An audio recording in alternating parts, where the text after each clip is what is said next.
What's tea, bestie? How you doing? How your edges? How your kids? How that man? Girl, you know we don't give a damn how that man doing, bestie. So I'm a little tardy to the party, but Friday I went and saw Highest to Lowest, Spike Lee's newest film, and you know we gotta talk about it. We gotta talk about it because, what a movie! What a movie! You know what I mean? First and foremost, let me just take a little second to gripe because this movie was shown in select theaters, right? And I'm talking about select theaters as in I had to go out of my way and pass several movie theaters to get to a movie theater that was showing this movie. And y'all don't like black cinema. And I'm going to just say it because it's my channel and who the fuck gonna stop me? You see what I'm saying? It's crazy to me that you would have a movie like this from, a creative mind that's so iconic, that's so legendary, and you have it in select theaters. But then you have a movie like Weapons and it's showing everywhere. Anyway, if you have not seen or heard of Highest to Lowest, what are you doing? What are you doing? It's Spike Lee's newest film. It's made in collaboration with A24 and Apple TV. It will be streaming on Apple TV September 5th if you don't go see it in the movies.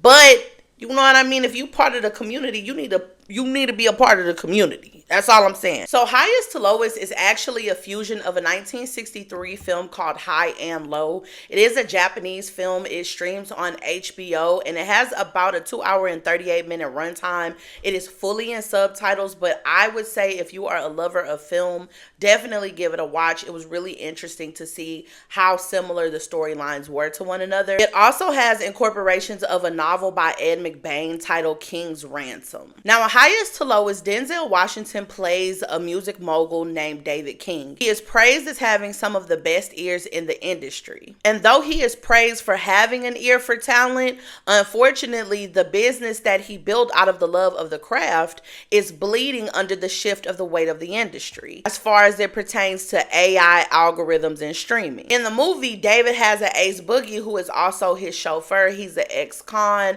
just trying to live his life right and take care of his son as he's a widow. So David's company is currently in negotiation to selling to another company, which would totally dilute what it is that his brand stands for. In an attempt to hold on to the thing that he built and the love of the craft of music, he negotiates a side deal with one of his business partners that would allow him to have majority share. So when the sale came down to a vote, he would have the monopoly. Now, after this conversation goes well, he goes back home to share the good news with his wife and he gets a phone call. Ring-a-ling, ding, ding, ding. You see what I'm saying? Somebody has swiped up his son and they want $17.5 million by tomorrow.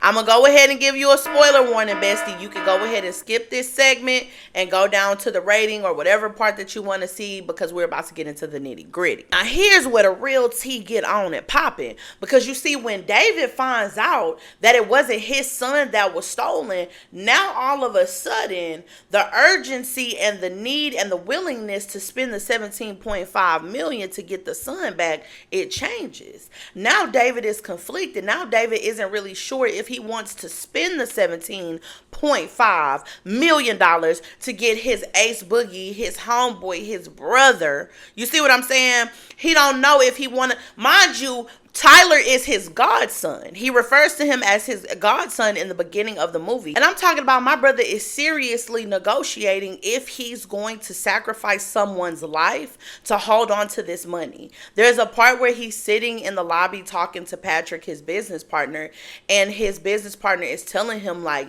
this not only would be a bad look for you, but it would be a bad look for your company. And with us being in the age of social media, you wouldn't survive this. To which David's response was, you know how social media is. By next week, they'll be on to a new story. Like, let me tell you, Denzel is such an actor.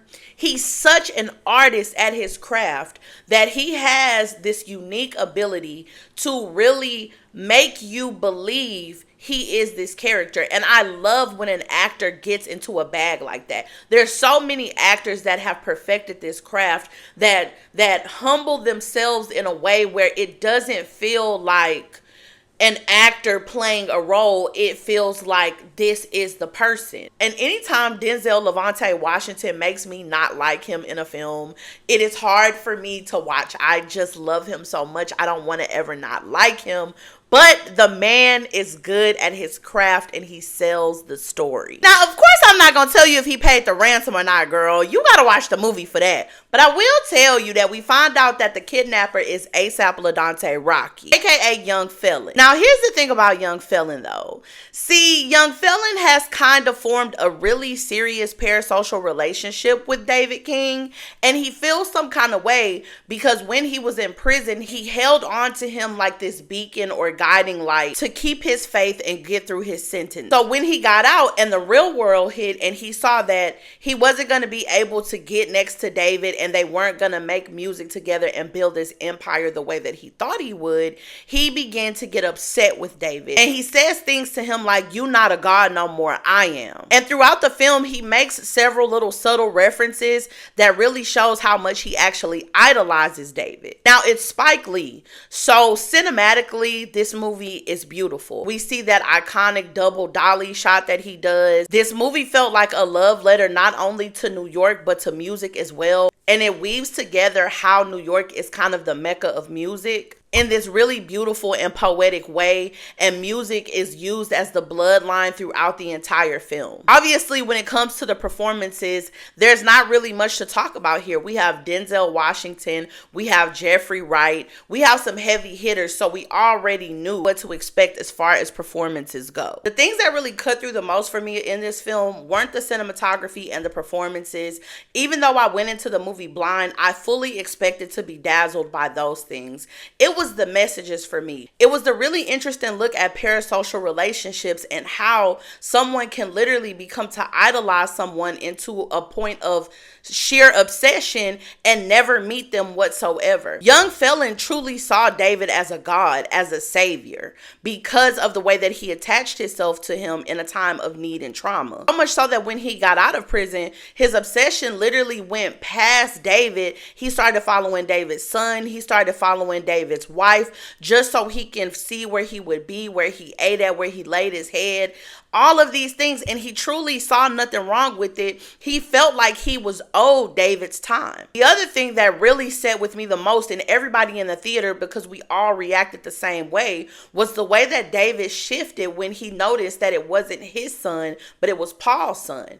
Now, in the beginning of the film, David refers to Tyler as his godson. He praises Paul for being a good friend. But then when we see Trey safe at home and the kidnapper is calling, David is taking his time to answer the phone and literally asking the kidnapper to cut him a deal because you can't possibly ask me to pay $17.5 million for a child that's not mine.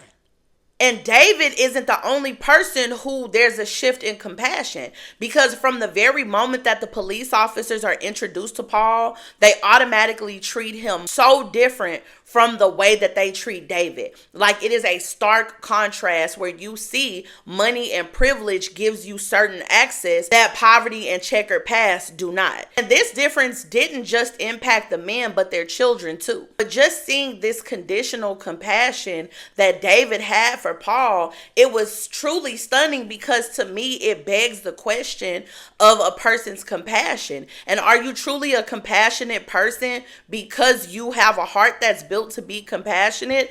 Or are you compassionate because it's easy to feel compassion for someone who you see as less than? And the last thing that I would just be remiss to not touch on is the conversation of art in a digital era. Because David's empire was suffering because he didn't want to shift to the AI streams and the algorithms or short-term virality that we see happening so often. Like, look at Timbaland and this AI app that he created. Or even a lot of these new artists that you see pop up on TikTok and become overnight sensations, but they really don't have any skill. They just have virality, and it is short term. When they're placed on these pedestals and expected to perform in the craft of music, they often can't sustain the weight of the ascend. So now we're looking at the real cost that the digital world has impacted on the true art of the music industry.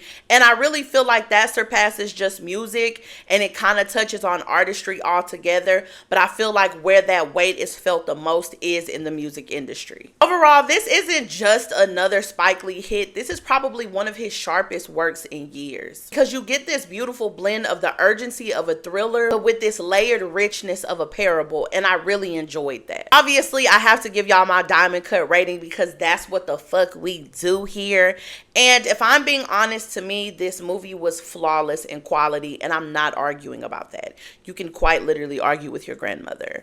This movie just checked all the boxes. The story was rich, it was complete, it was layered, the world felt lived in, the urgency felt real, the performances delivered, the cinematography was what the cinematography is going to be, because at the end of the day, it's Spike Lee. But obviously, bestie, I want to know your thoughts on the movie. Did you like it? Did you love it? Have you not seen it yet? Are you going to see it when it streams? Let me know down in the comments. And today, I actually got a couple of options for y'all. Now, if you want to hear me continue to yap, you can always hit on this box right here. Go deep dive into that playlist, girl. Have a good time.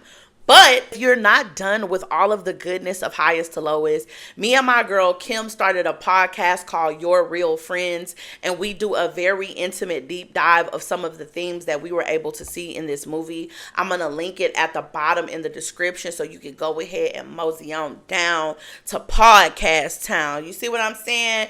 And until next time, love you, bye!